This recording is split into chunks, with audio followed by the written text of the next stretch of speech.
During one of my sacred Exhale gatherings earlier this year, there's something a woman said to me that stayed with me since. She's confident, she strikes up conversation easily with strangers, she teaches, and she's very articulate and expresses herself beautifully. But during one of our partner exercises, she said to me, Dami, I can't scream. Not that she hasn't ever tried to, not that she hasn't ever felt the need to, but her body physically wouldn't allow her to. And this really got me thinking. The ability to use our voice is so much more than talking. It's about having full access to our voice. And it's more so to do about our nervous system feeling safe enough to allow us to make those sounds. Welcome to Higher Self Mastery, the podcast for women ready to leave behind who they were told to be and remember who they truly are. I'm your host, Dami Schumacher. This is your space to come home to yourself, to honor the inner pull for more truth and more depth, and more meaning as you enter a new chapter of your life. Together, we're reframing midlife crisis into the midlife magic that it actually is, because this is your rebirth. Through soulful conversations and spiritual tools, you'll reconnect to your truth and reclaim your voice and live the life that your soul came here for. So let's begin. We often talk about losing our voice, but what if we haven't actually lost our voice, but more so along the way learnt that it's not safe to use it in certain situations, in certain environments, or with certain people? For example, you might be great at speaking in a meeting, making a presentation at work, but then back at home, find it really difficult to speak up about what your needs are and put down those boundaries. You might be really great at having those deep conversations with your partner, with your family, with your girlfriends, but are then unable to perhaps scream or shout or say no or that hurt me.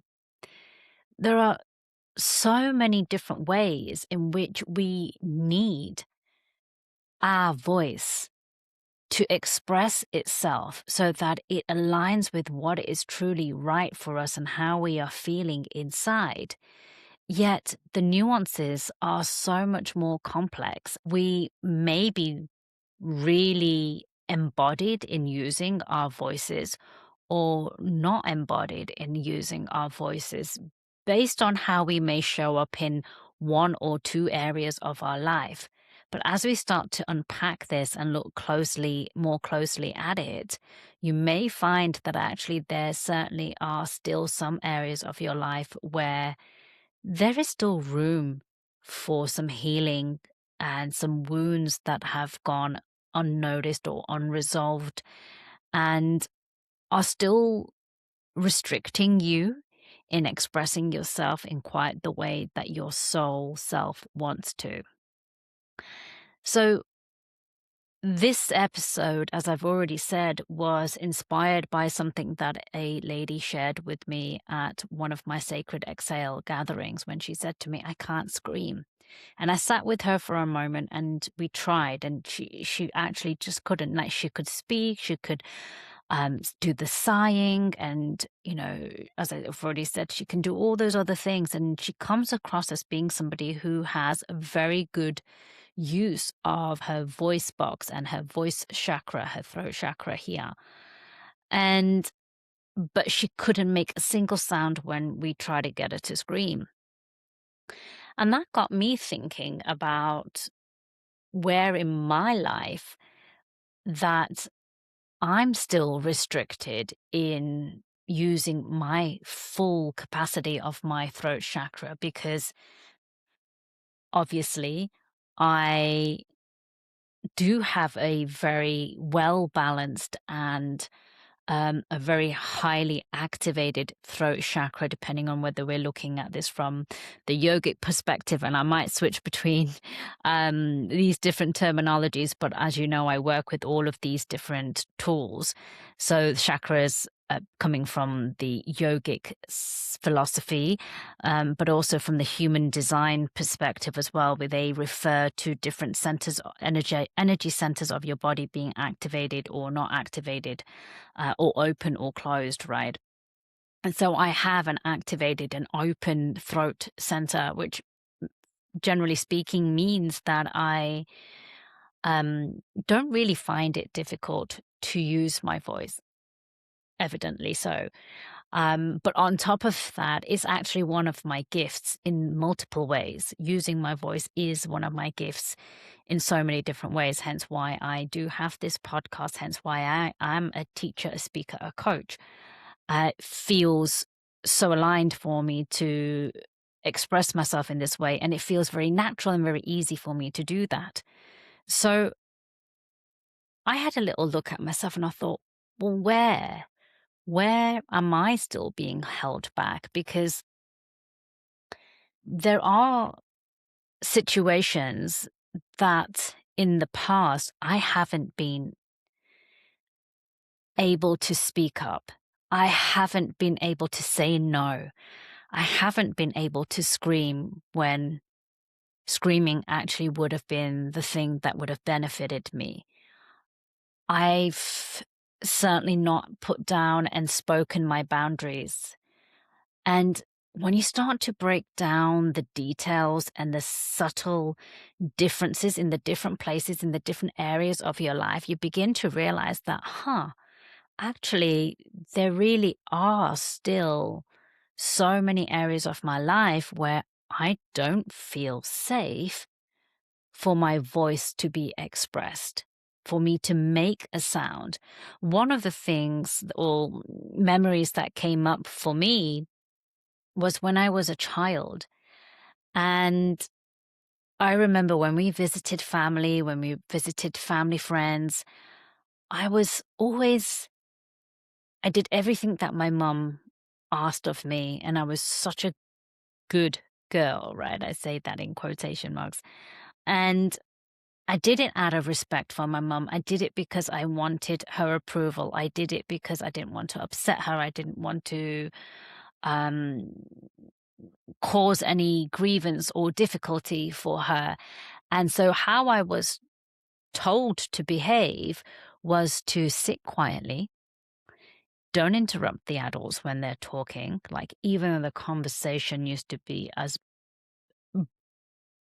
dry and boring as hell for a child to sit through. And trust me, I used to despise these visits with a vengeance, right? And I made all that clear to my parents, like, oh, do we have to go, please? Like, don't sit that long. Promise we won't be there for that long. Like, before we got there, I would have all of those conversations, like, why do we have to come? And we always did, both my sister and I, and we never liked it. And we were just dragged along. But once we were there, you'd sit quietly, and I'd sit quietly next to my mum, be allowed the adults to do all the talking, and you just sit there quietly and you just watching the clock, waiting for the time to go past, like, I hope this will finish quickly and I hope we can get out of here and get on to whatever it is we're going, wherever it is we're going, right? And, even to the point where when in our culture, they'd come around and say, oh, can I put on some tea or some coffee? And for the kids, what would they like? Would you like some orange juice? And even though if they were speaking directly to me, I never would answer. I would look at my mom and my mom would ask me, do you want something to drink? And only if my mom asked me, would I then answer and say yes or no or, whatever it was. I wasn't told to stop talking. I wasn't told that I can't express myself. I wasn't told that my voice didn't have a place in such an obvious way. But what I was being taught was that I needed permission first before I was allowed to speak. And that's such a subtle nuance. But yet, it's still something that has stayed with me and definitely stayed with me through most of my adult life. So, as you're listening to this, if you're thinking, oh, I don't have a problem with my voice, like I find it really easy to express myself and I say what I want to say and et cetera, et cetera, et cetera, that might very well be true in maybe most of the areas of your life. But my invitation to you here is to be able to start unpacking in greater detail which areas of your life where maybe you still haven't quite cleared some of those old conditioning stories that have left you behaving in a way that is not allowing you to fully express yourself. Now, you may have experienced some trauma where the memory is very clear. You know the root of it, you know where the source of that difficulty began, where you lost your ability to make that sound, whether it was a scream, whether it was to say no, whether it was to say, speak your mind, whether it was to sing, whether it was to shout, whether it was to laugh, right? Sometimes it is a little bit more obvious. Maybe you were constantly being told as a child to keep the noise down when you were just playing and when you were just laughing, just giggling, just screaming and messing around with your siblings and your friends. Hush, you're too loud. Be more quiet. It's too much noise. Keep it down. Like, that's a common one, right? Kids are loud. Babies are loud. And that is our natural expression. And that's what I want you to remind you here as well, is that we are all born with the ability to fully express through our voice, through sound, everything we need. And it's through the conditioning of our life and the experiences that we have where we slowly begin to prevent ourselves, or others prevent us from using our sound and our voices to express ourselves. And that slowly accumulates and dumbs down your expression, dumbs down your creativity, right? And it could be so many different reasons. Like in my case, I wasn't explicitly told to, told, Dami, your opinion doesn't matter. We don't want to hear it. In the house, privately, in amongst the four of us, I expressed myself and I was always heard. I was always heard, and I had a very clear, loud voice in the house. However, I was taught when I went outside that out of courtesy, out of politeness, out of social etiquette, cultural etiquette, I was allowed to say certain things, but I wasn't allowed to fully, truly express what I was thinking. I wasn't really allowed to speak what was really on my heart, to really share my opinions and my thoughts, because you had to keep up all the niceties, right? And so I was told from a very young age, so when I stepped out of that house, there was this dumbing down, this silencing of my voice. I wasn't allowed. It wasn't safe. And it wasn't that I didn't feel like it wasn't safe for me. I felt like it was, because I think I would have cared less if it was more about me. But I felt like I was taught that it was a direct reflection, a negative reflection on my parents, and I didn't want that on them. So it wasn't safe then for my parents for me to express my voice, because then they would be, this is on a really basic survival level, like cast out from the community, cast out from their tribe. And that's really subtle, right? At the time, of course, I couldn't see it for that. I couldn't see it for what it was. And I couldn't see how much it impacted my voice in other places, because that wasn't just true for me when I went out into the community with my parents. That then stayed with me when I went to school. Like at school, I was that quiet child. I was somebody who may have been perceived as being quite shy. And it wasn't until through expressing myself later on in my college years, in my university years, and towards the end of my secondary school that I really began to find myself, and I realized I'm not quiet, I'm not shy, I'm not an introvert, I'm none of those things. But I had been taught, and that was because I wasn't using my voice. And there are different ways that we can identify where this has happened to us. As I said, it may be something that's obvious, or it may be something that you're already aware of, like what this woman said to me, I can't scream. So she already has that awareness.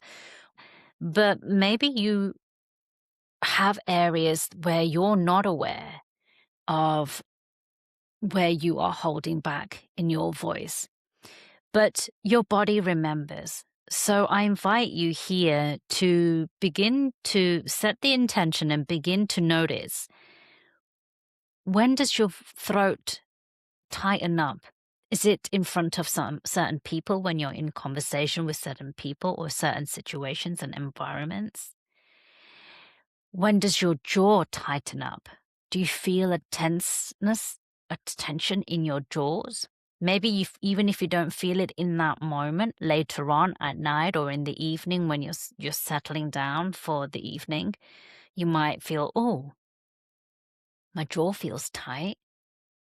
Then think back. Were there any conversations? Were there any situations that you were presented with that day where you didn't feel like you expressed yourself truthfully? Maybe it's holding your breath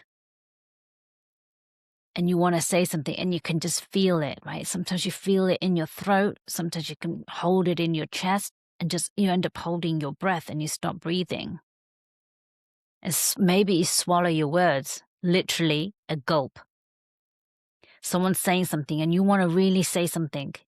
Maybe it is to a work colleague. Maybe it's to your partner. Maybe it's to your parents. You end up swallowing your words. Or maybe you make your words really small. It could express itself in so many different ways. Maybe your voice gets quieter. Maybe you're really loud and expressive and bold as a norm in all different areas of your life, but then in these certain situations, you find yourself sounding quite meek. Those are the little signs, those are the little nods that your body is signaling to you where perhaps you can do a little bit more inquiry. Perhaps those are areas where you aren't fully expressing yourself in quite the way that you need to. And I already mentioned a little bit, about the activated or non-activated energy center. Now, it is normal for each of us to be different and unique. And I think that's really important.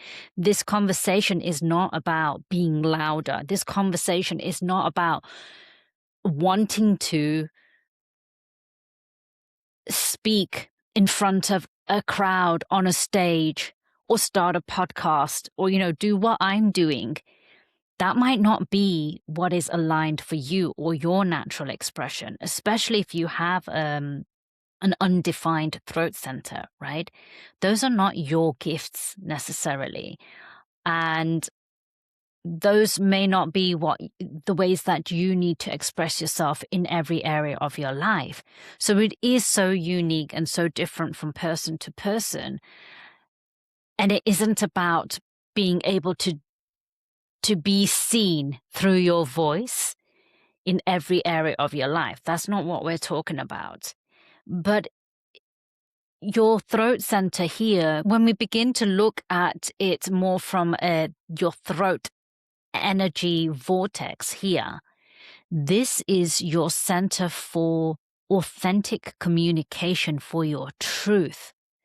So this is about how we communicate with the outside world what is true for us.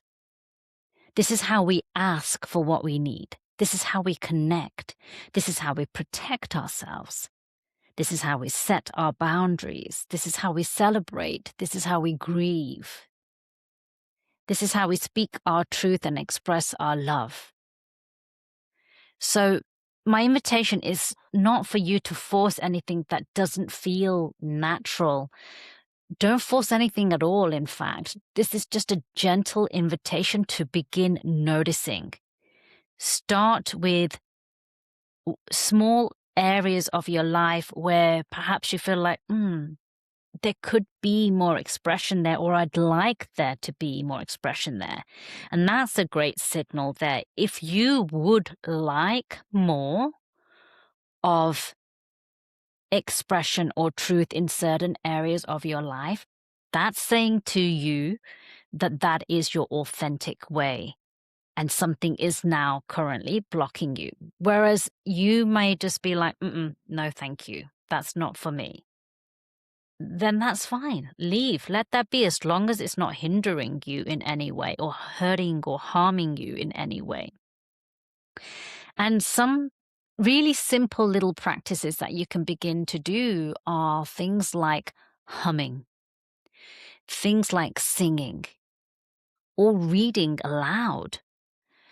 Maybe if, for example, there's not going to be a one-size-fits-all for you, and certainly your starting point is going to be so different.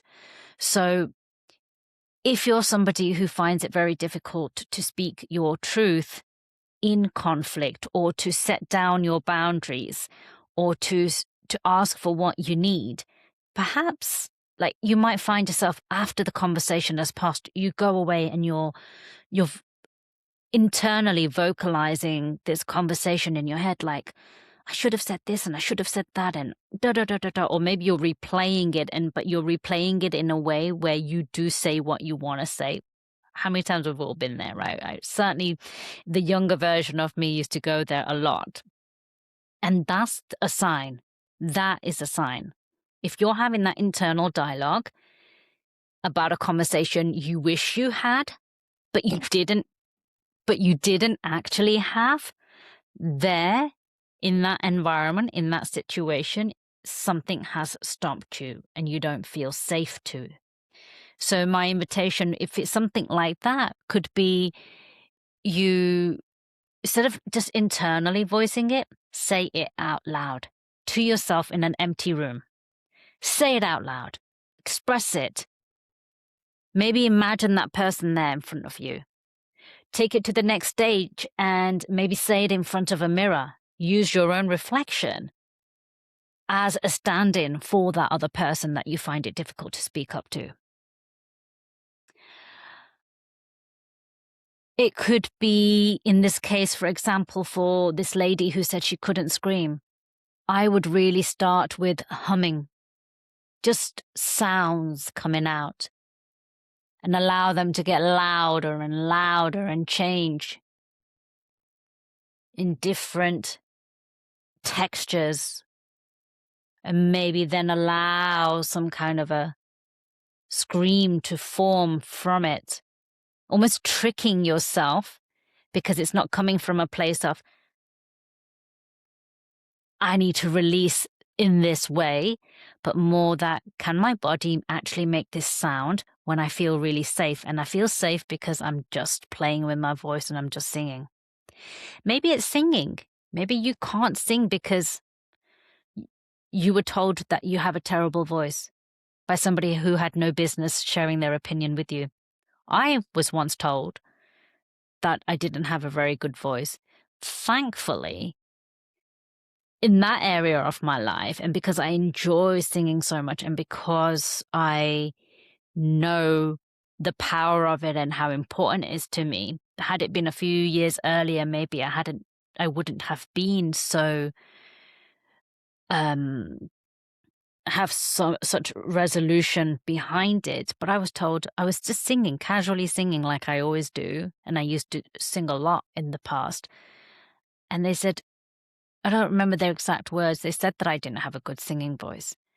And I remember turning around and being quite shocked. And it did stay with me a little while. I did stop singing in front of that person for a little while. But I did also in that moment turn around and say, fuck off. Like, at what point did I ask you for your opinion? And I'm not claiming to be a singer or have a well-trained voice. You know, that's not why I sing. I sing because it brings me joy. I sing because it's my way of expressing. It's one of the ways I express myself, right? And immediately they were like, "Oh, sorry, da da da da da." Um, but maybe you didn't say that. Maybe you were a lot younger or weren't as sure about your voice or already had some kind of insecurities about your voice. And somebody said that to you, and you used to sing all the time and used to really enjoy singing. And then maybe you got together with a new partner or some friends told you and they laughed at you. And they laughed and said, you can't sing. And then after that day, after that moment, you found it so difficult to express yourself in a way that you once really, truly enjoyed. So only you know which area of your life that you may not fully be expressing and using your voice box, fully balancing your energy center here around your throat to communicate, to express itself and speak up for you and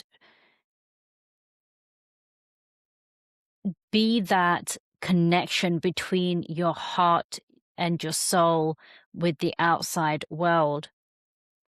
Only you know where that's coming up for you, and therefore which little exercises may be best fitting to help you come out of those. But start gently. Could be chanting. Chanting's beautiful too, right? So you almost want to like exercise the voice box and this energy center, but do it in ways that you feel safe to do it. Do it in an environment that feels safe to do it. Okay? And then slowly build on that to allow you to get to the point where you are then able to fully use it in the situations that you need to use it. Now, I just want to be really clear here. I don't want you to walk away thinking just because after listening to this short episode, you have greater awareness about where to look in your life for areas that maybe your throat center is not balanced, where you're not using your voice and expressing yourself through sound in quite the way that you ought to, in quite the way that you would like to, that with this awareness that everything's going to be resolved and everything's going to be okay and you're going to fix it all. Awareness is the first step. But as I mentioned as well, it will be held in your body. So you may have to do a lot more somatic work to release this. But the awareness is the first step. It's about being curious. It's about doing the deep investigation to look at areas where maybe there is this, you know, those moments of constriction where you feel it, that lump in your throat, the swallowing of the words, the holding of the breath. When you notice that, set the intention that if it happens to you, that you will notice it. And when you notice it, come back to it. Either pause in that moment if you're able to, or come back to it and say, who was I speaking to? Where was I speaking? What environment? What was I speaking about? Or if it's not speaking, what was it I was doing with my voice? That then suddenly I felt the need to stop and there was a block there. What was going on there? Did something happen when I was younger, when I was a little girl? Did somebody say something to me? And remember, you can't force your voice to come back. We're simply creating the connection between the awareness of where you aren't fully accessing everything that is available to you, creating a safe space, so that it can return. I hope you've enjoyed that episode. I hope you found value in it. And I hope you will go away inspired to find more of your voice and learn to release it and express it in the way that you were born to, the way that you deserve to. Thank you so much. Until next week. Bye-bye. Before we finish today's episode, I just wanted to let my lovely local listeners know that I've created a brand new in-person offering called A Sacred Exhale. These are beautiful, reflective gatherings for women who are tired of carrying the stress and the heaviness of the week into their weekend and are craving a space to pause, breathe, reconnect, and reset in a more intentional way. Each session will be shaped around seasonal living, natural cycles, and lunar energies, weaving together a delicious fusion of practices such as meditation, breathwork, journaling, movement, intention setting, rituals, and soulful conversations. The gatherings are taking place at BWB, The Collective in Whetstone in Leicestershire, and I'll pop the booking link in the show notes if your soul is whispering, I need this. I would absolutely love to welcome you into this space. Thank you for joining me on this episode of Higher Self Mastery. If something landed, moved you, or sparked a shift, I'd love to hear from you. Be sure to follow, subscribe, and share this episode with a woman in your life that is also ready to rise. And if you found value in today's conversation, please take a moment to rate and review this podcast, especially in these early days. It really helps others to find this work too. If you're craving deeper support and sisterhood, join my mailing list using the link below, where you'll be the first to receive free meditations, learn about up-and-coming retreats, and other ways that we can work together. Until next time, honor your truth and trust in the timing of your becoming.